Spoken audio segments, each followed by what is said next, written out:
That's awesome. Yeah. And we're like the actually like the absolute opposite. So I live in Brighton and I travel to Belleville for work. So we go in the Okay, so opposite you know direction. how it is. Yeah, oh yeah. Oh yeah. I know a little bit about that commute. When I first moved here, everyone was like, "Oh my gosh, you commute from Belleville," and I was like coming from more like GTA, and I'm like, 25 minutes, half hour is no big deal. It's okay. Not at all. Gives me time to think, listen to my music. I love it. Yeah, me too. Awesome, awesome. Well, thank you so much for coming on and being a part of our podcast today. It's I'm like been watching your page for a while and just watching how like informative and educational you are with your audience and just like the sheer work that you put into what you do. So Oh, thanks. yeah, yeah. So I'm a fan, and I was really excited to have you come on and be a part of this and hear a little bit more about you and your story. So thanks for coming on today.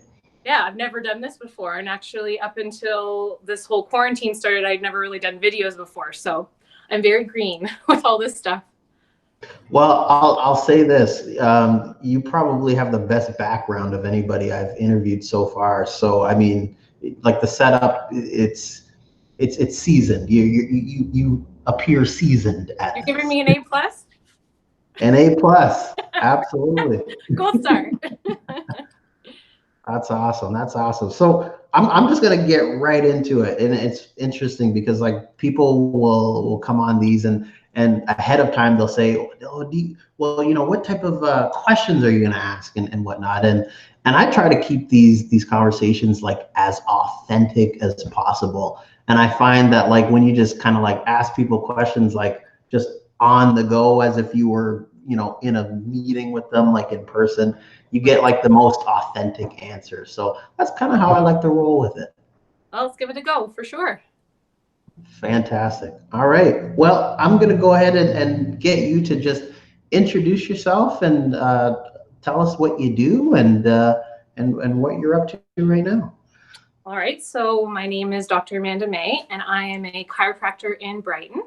And I've been in Brighton for, in August, it'll be 4 years. And I took over a practice from another chiropractor named Dr. Larry Shaw. And how, I guess, would be how I ended up this way. So I was practicing, I finished school in Toronto, and then I was practicing as an associate in Hamilton. And I just really was not into, well, it took a little while to evolve into this. When you're in your 20s, you want to go to Toronto and go out and all that stuff. But as I got older and like the realities of how much it costs to cost of living, owning a house, running a business, it's very expensive.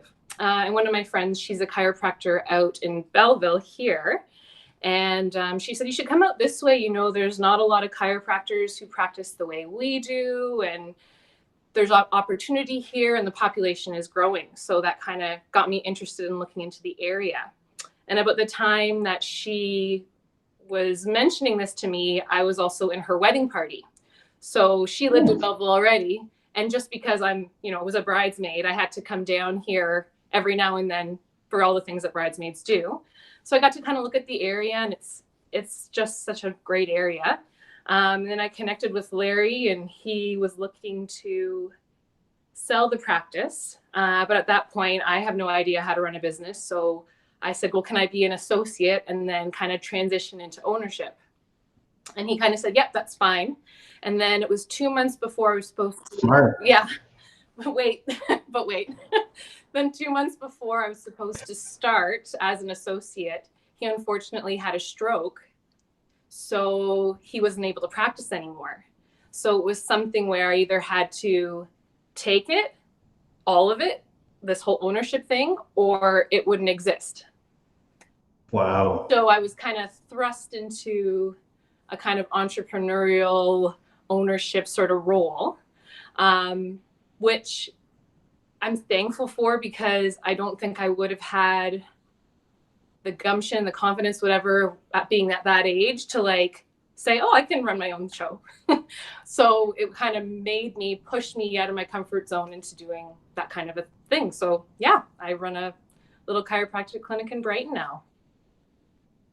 Yeah. Wow. Wow. That's incredible. It's and yet another thing that is like similar because like you and I are the same. Like we both took over existing practices or firms, and like tell me about that transition because like that is like super crazy. Like you're in the moment where it's like okay, like yeah, this opportunity is great, but I kind of want to like get my feet wet without the responsibility yet, be an associate, and kind of like get some wings here, and then all of a sudden it's like you're thrust into a decision. It's like now or never. So like walk me through that. Like what were your feelings around that must have been like a tough time or challenging.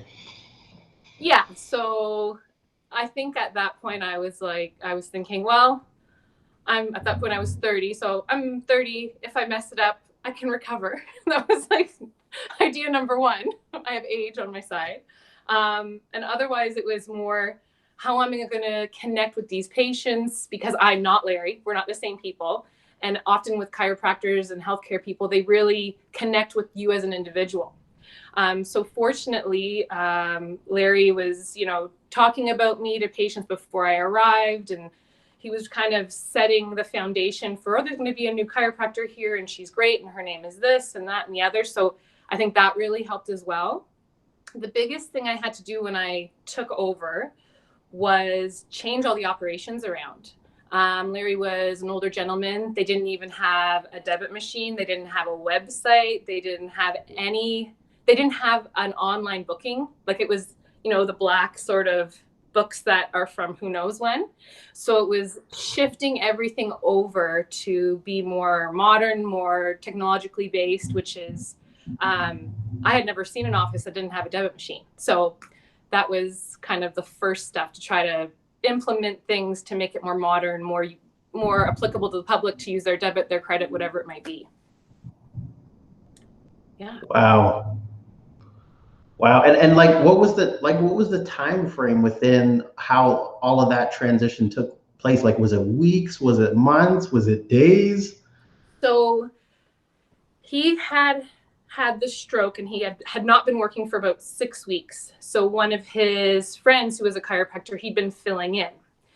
So when I started, Larry wasn't there. So me and his friend, I would shadow the friend for a couple days just so, hi, I'm Dr. Amanda May, taking over things like that. So that would have been in June of 2016. And then in August, it was just me. So I had to hire a reception. Larry's wife at that time, she was still in a reception role. So she really helped a whole bunch with the familiarity of the patients and things like that. So I guess and there was an overlap, but it wasn't very intentional. It wasn't planned out. It just kind of happened that way that it was like piece by piece over the course of 8 weeks. It transitioned from being, oh, and this is Amanda's practice versus this was Larry's practice. And they were really nice. They did an article. Larry and Kathy paid for an article about me, introducing me to Brighton, and a picture of me and Larry. He's shaking my hand, and they were really, really trying to lay a foundation to kind of say, we trust her, you trust us, so please continue going to see her. So that was That's really amazing. nice. Wow, that's amazing. It's really cool to see. I call those like just beautiful scenarios where like previous owners, current owners, like they are really genuine about walking. Like up and coming individuals that are hungry. They're kind of ready to make an impact and really just helping to guide them through that experience. And I certainly am fortunate to have benefited from that as well. So, and so, how long ago was this? Like, how long have you now had this practice for, and it's been yours? So I guess that would be August 2016. That's when it was mine. So I changed the name. So he just had Dr. Larry Shaw Chiropractic before. So I made it Northumberland Health and Wellness Center. And so I had to get signage for that, a symbol, a font. I had someone help me make up cards. So I just kind of I don't know if you want to call that rebranding. I guess I just gave it a name and a brand in general, not a person. So I was involved in kind of doing that. So in August of 2016, those measures were put into place. So we were able to start working. So I was working as I was doing this, like seeing his patients and then switching everything over at the same time. Wow. Wow. So like 4 years or so now. Yeah. It's Time flies, so eh? crazy. It goes so fast. Probably doesn't feel like 4 years to you. No, I still feel like, when was it? I think it was last year I stopped saying, oh, I'm new to Brighton. Because then I thought, you've been here 3 years. I don't think you're new anymore. That's awesome. That's Yeah. awesome. Wow. Wow. Good for you. No, that's really, really cool. And like so like obviously like you mentioned about like the draw of coming here like was how beautiful it was and just and that and like so like financially too, like was that like a huge kind of factor in your decision making as Yeah. well? Yeah. So there's one chiropractic college in Toronto, well, kind of North York, and there's a lot of chiropractors in Toronto. There just are. So what happens is you quickly realize when you're a new grad that there's a lot of competition. You got to work all the Saturdays. You got to grind. That's what you have to do. And the thing is from my perspective, I graduated when I was 28. I had been grinding in school till I was 28. So I've had sort of like, this is not sustainable for my life. And that's not what I really wanted. I wanted to be able to own a house and operate something that didn't have a ton of overhead and things of that nature. So when, like I said, my friend said, you should come out this way. And she was saying all the reasons why. And you actually like, look, so what's the cost of living in this area? Much less than Durham region, GTA. Like I grew up in Oshawa, so Durham and GTA is kind of where my focus was. And there aren't a lot of services, particularly in Brighton, for a population, and you live there, that's growing like crazy. So those things kind of played into, I didn't want to be, house poor my whole career. I didn't want to have to like be in tons of debt my whole career. And I wanted to have a quality of life. I worked so hard to get where I am. Am I supposed to continue working so hard till I'm no longer breathing? No. So I really made that a priority. I've been more about balance, I think, than some other of counterparts who've started where they're just work, work, work, work, work. For me, I just knew that wasn't sustainable for me, my personality, me as a person. So yeah, those things, the financial component, the kind of style and quality of life I could have out this way. Also the community aspect. I think I was reading, you're like, you're a very outgoing person and you like to chit chat. I'm the same.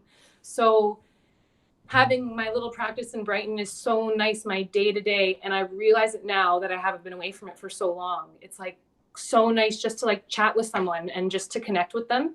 And in more urban areas, busier areas, it's go, go, go, go, go, go, go. You don't have an opportunity to kind of connect with people. And that's just part of my personality. So it was just kind of a nice fit. And I'm so happy that I came out this way. It was the right thing to do. And yeah, I'm just thrilled about it.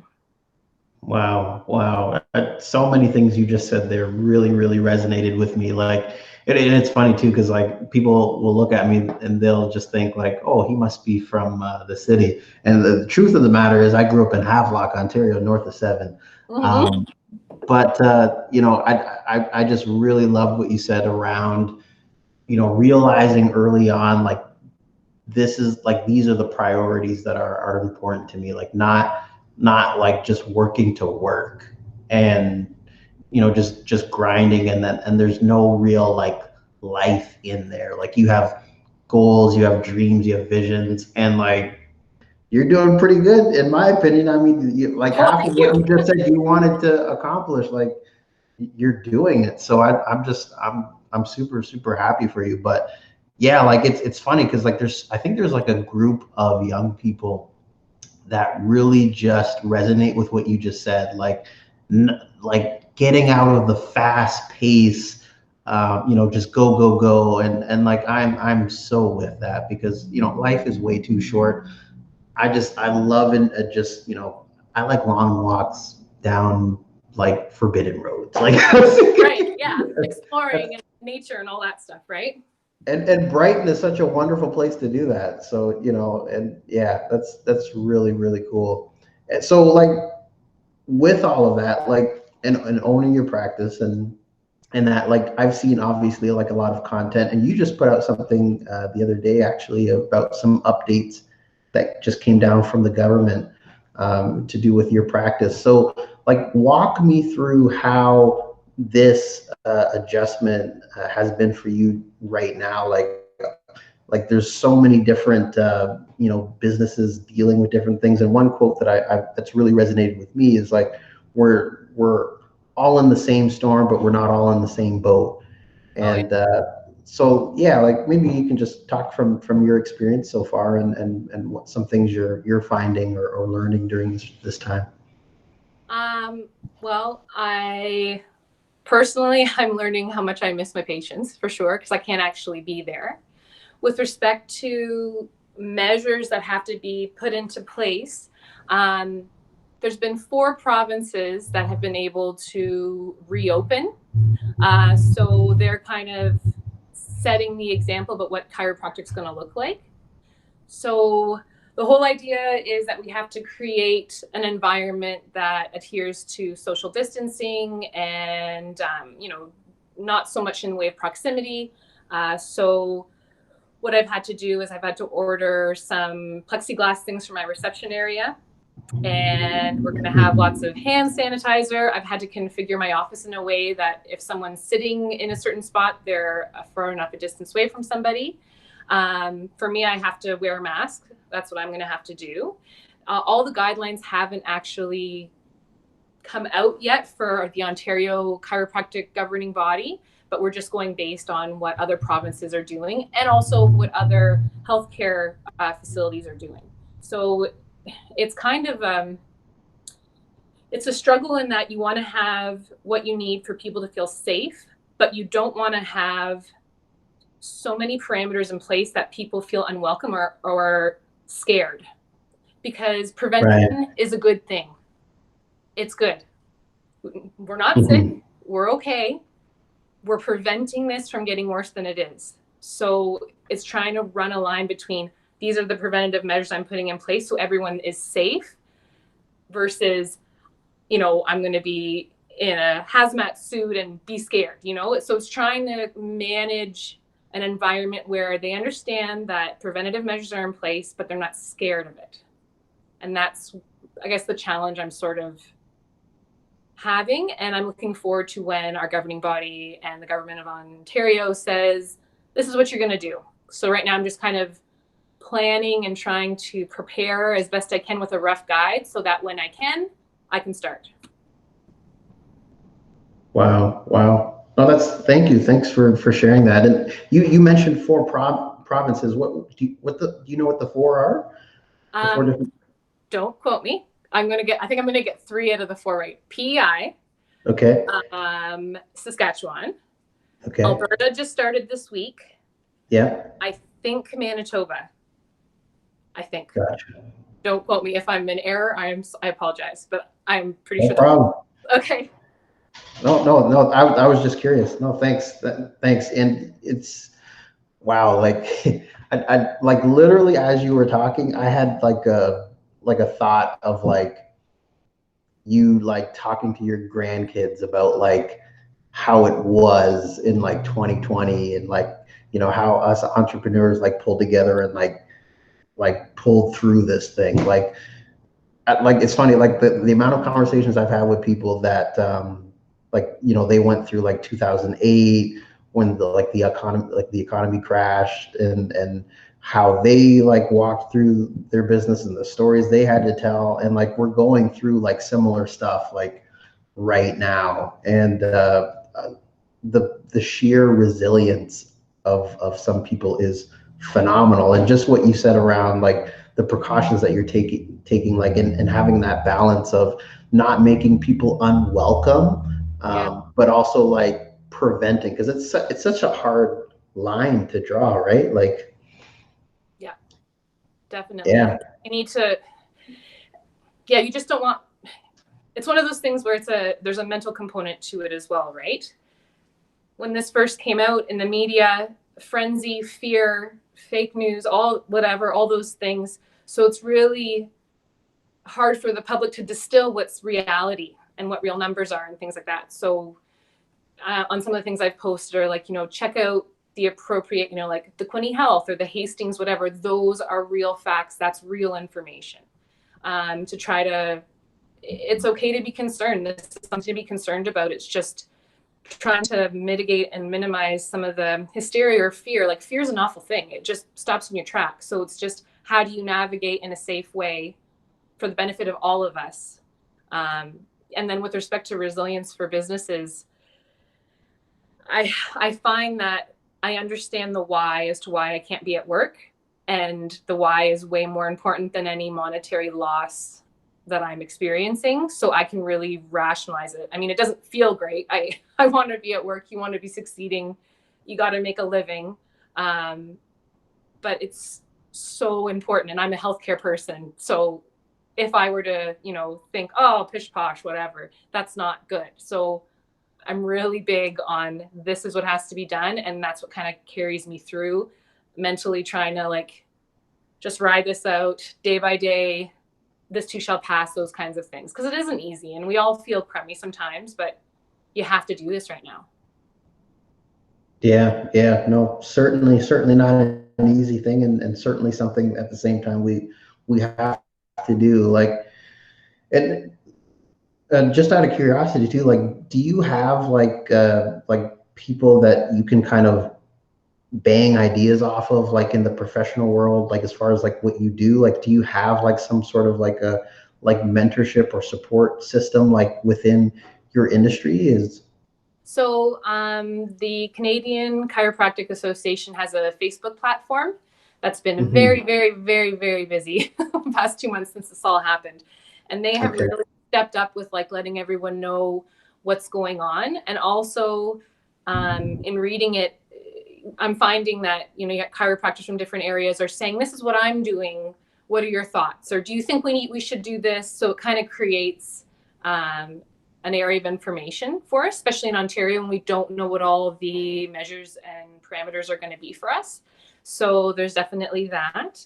And then, there's other professionals in the area. Like I said in my video that I had retained some masks and gloves, and then Dana, who was on last week with you, she's like, so what company did you use to get this thing? So obviously you're going to say I got them from here, there, and wherever. So there's that kind of opportunity as well. So it's kind of one of those things where we're learning as we go, but there is platforms in which to read how everyone is learning or what their version of a shield for their reception desk might be or things of that nature. So yeah, it's coming as we go day to day because it's Yeah. unprecedented time, right?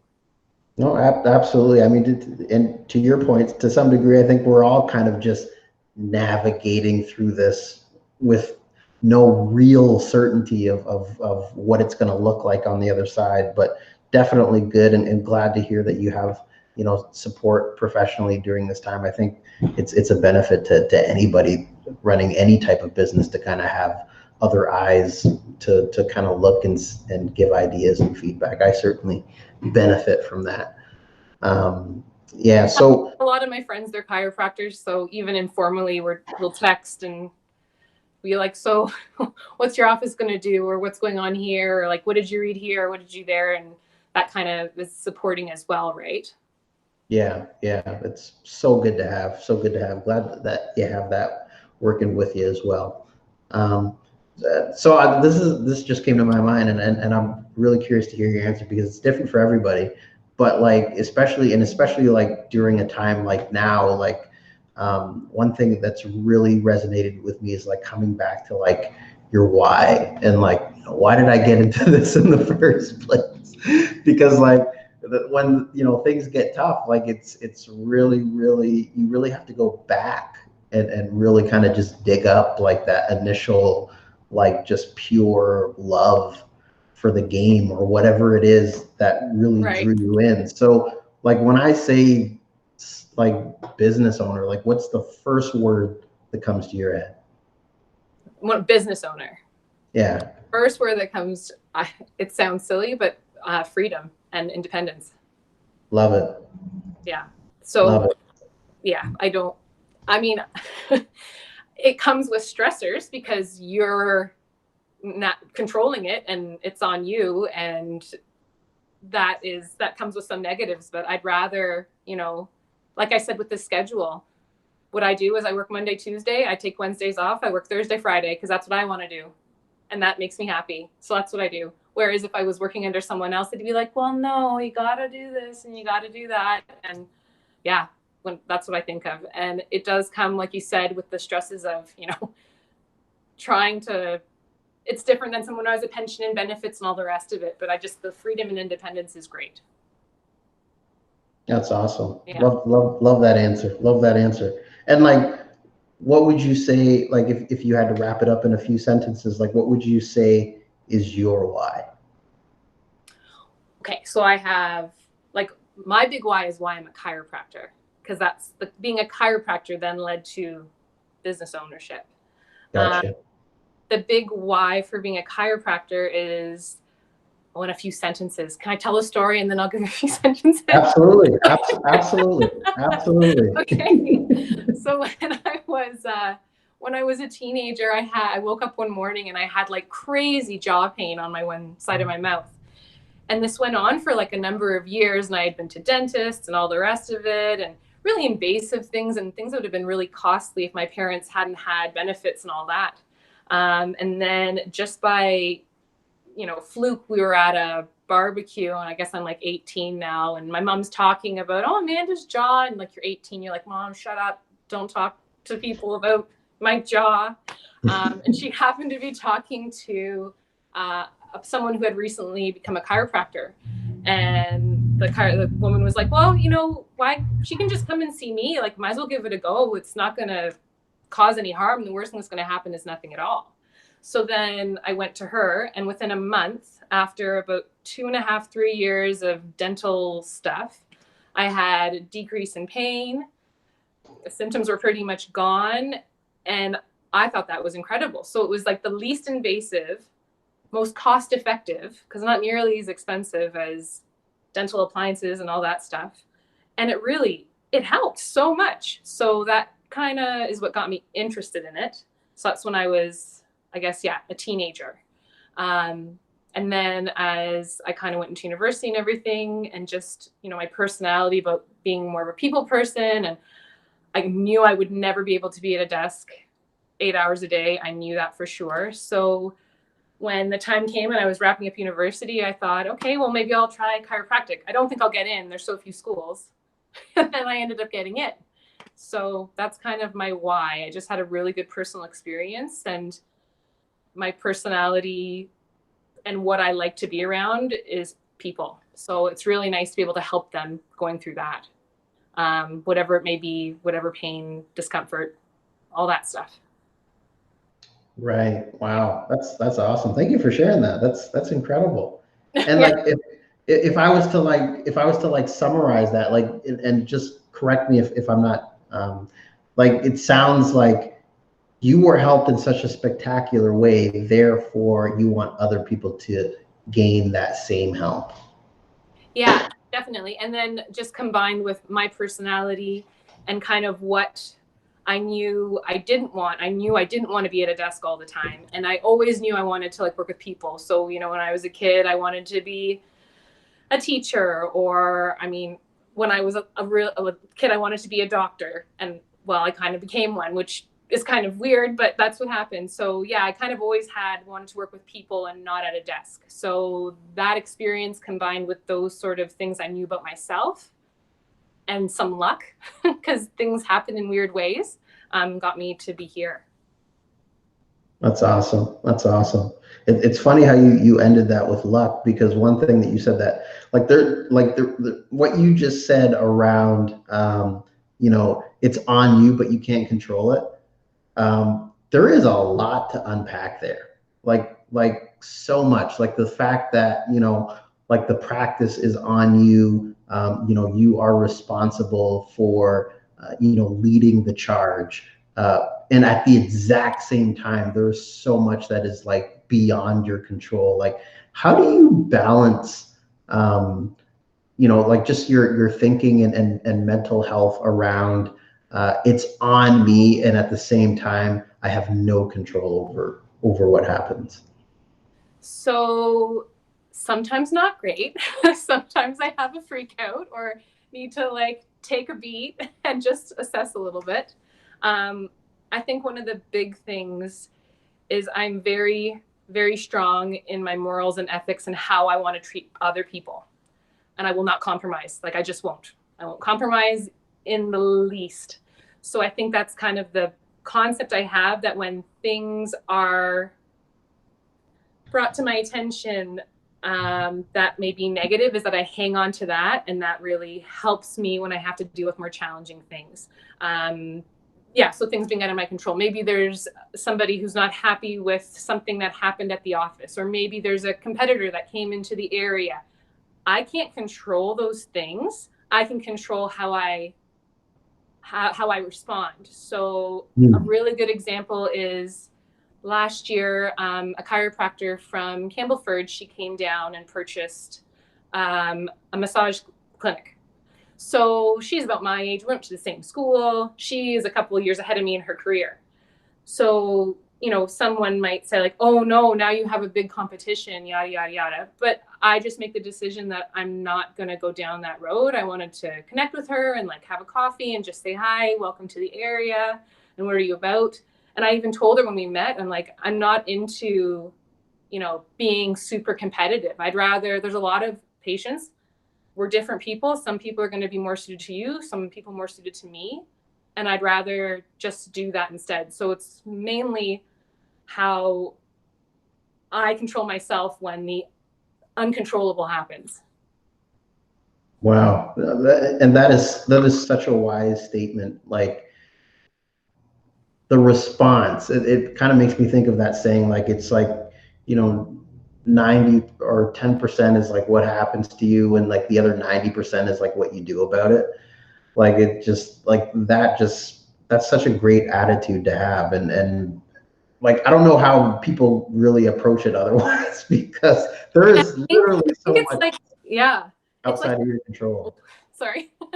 I think it's like a learned thing. Like, teenage Amanda was just off the rails. Like, she was not able to manage any of this. She would just, like when teenagers, they just have emotional, visceral responses and they freak out on anything in life. And then as you get older, you kind of learn that, take a minute, it'll be okay. And then you're an adult and now you're going into business and a professional capacity. You can't freak out and you can't have like that, you can't be your teenage self. Like, you got to conduct yourself in a better way. And then often that breeds a better experience, less stress and anxiety, just by like taking a moment and taking some reflection, because we're all learning always. So yeah, this is not something that I couldn't even give you a roadmap on how I came to this conclusion. It's just like it happened over time, trial and error and things like that. It's funny that you say that, because I was going to ask you about that. Like, do you have like anybody that's helped you get to that point? Is it just experience? Like, The point of being able to just like sort of the way that you react to things now versus like being a teenager, and how you're able to kind of just process things differently. Well, I think it comes from support from friends and family who can tell you, screw off, Amanda, think about this, quit being crazy. This is not what was intended, and this is what's going on. And then eventually you start thinking about that way on your own. And also just kind of becoming mature over time and recognizing in a professional capacity, I have a responsibility to the public, and I don't want to ever diminish or tarnish what I'm trying to do and how I'm trying to treat people if I'm having a challenging time, or kind of like that, I guess. But yeah, support and just, honoring the public and patients who trust me with their health, and that's what makes me kind of like take a minute before I have, you know, a reaction, or recognize the why as like I'm doing it for these people, and having support from my friends and family. They clearly think I'm worthy and have value in this capacity. So have a little bit more confidence, things like that. That's amazing. Awesome. Wow. I'm like super excited for this next question because like I just feel like just the conversation we've had so far, it just feels like there's a lot to uncover. Like there's so many layers to you. So like I'll ask this, like what is your like dream in regards to like what you do and what you want it to look like down the way, whether it be like 3 years, 5 years, 10 years, like Okay. what does that look like to you? Okay, so for me, I always kind of like, I always mix the professional and the personal. So, because I'm trying to, Cool. that's what I'm going to do. So, that's what we're going to do. So, I've operated this business for about 4 years. In the next 5 years, I would like to own whatever building structure it is that I practice out of. Because right now I don't own that building, I rent space, and the clinic within is mine. So, that's definitely something I want to have for sure. That's a big goal and something I've always had in the back of my head. So I'm trying to plan for that. I also want to have a bit of a bigger facility and more interdisciplinary professions. So biggest thing, and I mean, all healthcare professionals know this, is like the more professions you have under in one area, the better it is for the public. So it would be great to expand, you know, maybe have another couple chiropractors, have some more massage therapists, naturopath, nutrition, probably even like things I haven't even thought of. That would be really good. So we can all kind of work together. And that really helps because, you know, then the chiropractor can talk to the massage therapist about whatever's going on. The naturopath can mention they've recommended these supplements to so and so because of this, which helps this kind of musculoskeletal complaint. So that's definitely something I want to have as well. And then personally, I've had this thing where like I said, I was in school till I was 28. So I haven't had the opportunity to travel enough at all. So my goal is I would love to go on 2 trips a year, hopefully in that next 5-year time, to have my treat for all the hard work I've done. And that's my treat. Where do you want to go? Where do I want to go? Yeah. Man, I want to go to Greece really, really badly. Really badly. When I was in undergrad, I took enough electives in Greek art history to almost have a minor in it. So I really want to go to Greece. I really want to go to Iceland because my fiance, he went there and said it's amazing. And kind of some of the Northern European countries there. I really want to go to Ireland. I was supposed to go in August, but now I can't go. And I just want to like sit in a pub and just be talked to and people to tell me stories. That's what I want. So lots of different things. Yeah. Just all of it. That's incredible. That's incredible. Wow. Love it. And big dreams and certainly everything on that I know you can accomplish. You exuberate like the hunger of it's you're gonna just manifest it into existence. So that's incredible. Thanks for sharing that with me. Oh, no problem. Thanks. Yeah. So like and so we talk about dreams and like where we want to be. And as you were talking, I had a question. I just lost it. But in the meantime, what would you say to somebody like in your industry that's like really just kind of like isn't sure where to go from here and they're not maybe taking all of this transition very well? What would you say to somebody in your field that does what you do that needs some encouragement right now? The big thing I would say is this too shall pass. And we are all, especially like we're talking about the boat, we were chatting about that earlier. We have to do this right now for the good of the world, our country, our community, whatever it is. And you can't beat yourself up because you feel like you're being a failure, because you're not a failure. These are the circumstances that are there. I would tell them to utilize all the things that the government has done in support for us, which has been tremendous and has really helped ease my mind. And the thing, well, some of the fears that I've heard from other people is like, oh, what if when I go back, my patients don't come to me again? And to like, I was talking to a friend about that, and I said, well, but they can't go anywhere else. Like, we're all our service across the board, no one can go see anybody really. So don't be worried about that. You do a good job. People want to go see you because they've been seeing you for some time, and just, you got to take it a day at a time. And that's kind of what I say. It's not the greatest answer, but I think it's the reality. And don't be so hard on yourself. People are so hard on themselves. You can't right now. We're not at our best, and that's okay. I totally agree. Yeah, we got to give ourselves grace, and we certainly have to just look at the situation for what it actually is, and just say, listen, we're going to do the best that we can do, and that's all we can do. That's all we can ever do. Yeah, I mean, for me, and this has been, well, it's been valuable because I had never done this kind of, I've never done one of these before. I had never done videos before ever, because I kind of feel uncomfortable about it, or kind of putting yourself on a platform and, there you are for people to see, which is kind of strange to me. But I'm finding it really rewarding, and I'm getting really great feedback. So for me, I guess, professional development wise, being thrust again, like, it seems to get pushed into things and then they're okay, has been really helpful to make me sort of do these videos. And then after, when things can sort of resume and that I can be in the office, I still intend to try to utilize social media and videos and interact with people in this capacity. Because besides the fact that I know it's good for business, I'm also just really enjoying it. I love that you went there. And that was actually like the question that I was going to ask earlier, was just around, because like one thing I've really observed lately with people I've spoken to is that, and just in my own life, is taking a step back in my business, and being able to kind of just look at things. You get clarity, and I'm wondering, like, if you've experienced being able to take a step back and looking at your business, and has there been anything that you've gotten clarity about? You just mentioned being more out there in video and social.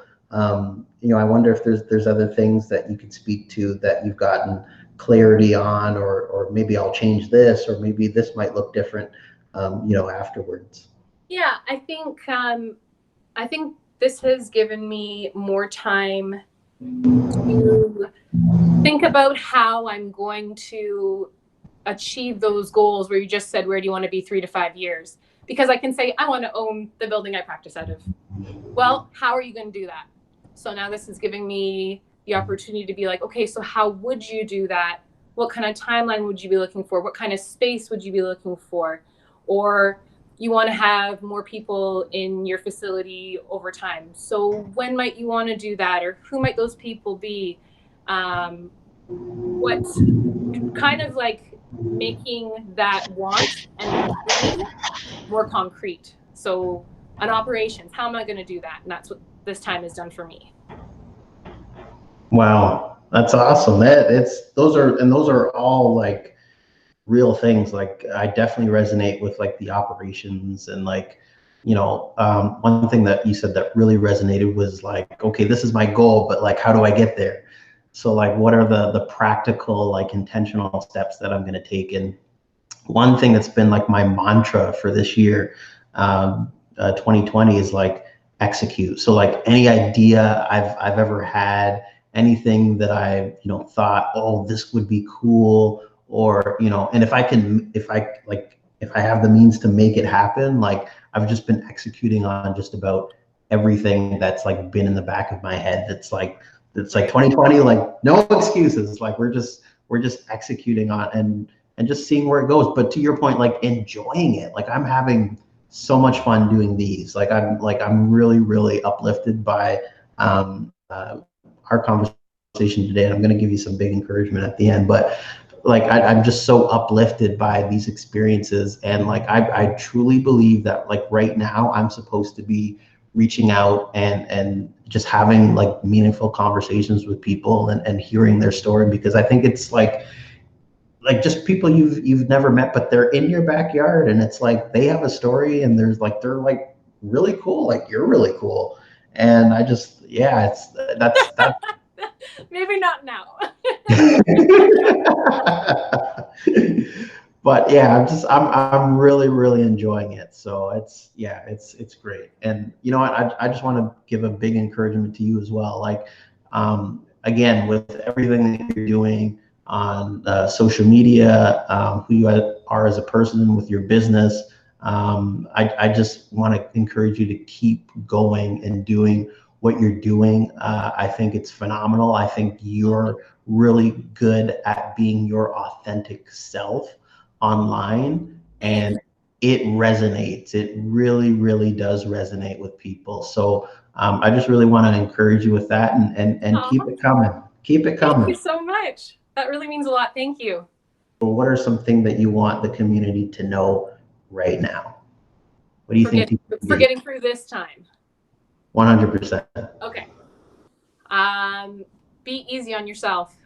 Number one, you have to be easy on yourself right now. Don't beat yourself up too much. Move. You got to move. So you can't just sit on the couch all day. You got to get moving for sure. And try to connect with people. If it's a text, if it's someone you hadn't chat with in a while, and just say, hey, hope you're doing okay. Those things tend to be really helpful for me too. Also, I put a video up. This is the silliest thing, but it's really helping me right now. Is that whole people make up those to-do lists. I have to do this. So in the morning they create, I'm going to do all this, that, and the other. And for me, especially now, that just generates anxiety and kind of almost sets me up for failure because, yeah, I'm not at my best. Maybe I don't want to do that load of laundry or like, I don't know, whatever it may be. So I'm really big on the I did list. So as I go through the day, I write down what I did. And then that's for whatever reason, that's really helping me right now. That's amazing. Thank you. Thank you so much. I Yeah. really appreciate you sharing today. And again, just encourage you, keep doing what you're doing. It's fantastic. Amanda, thank you so much. Thank you.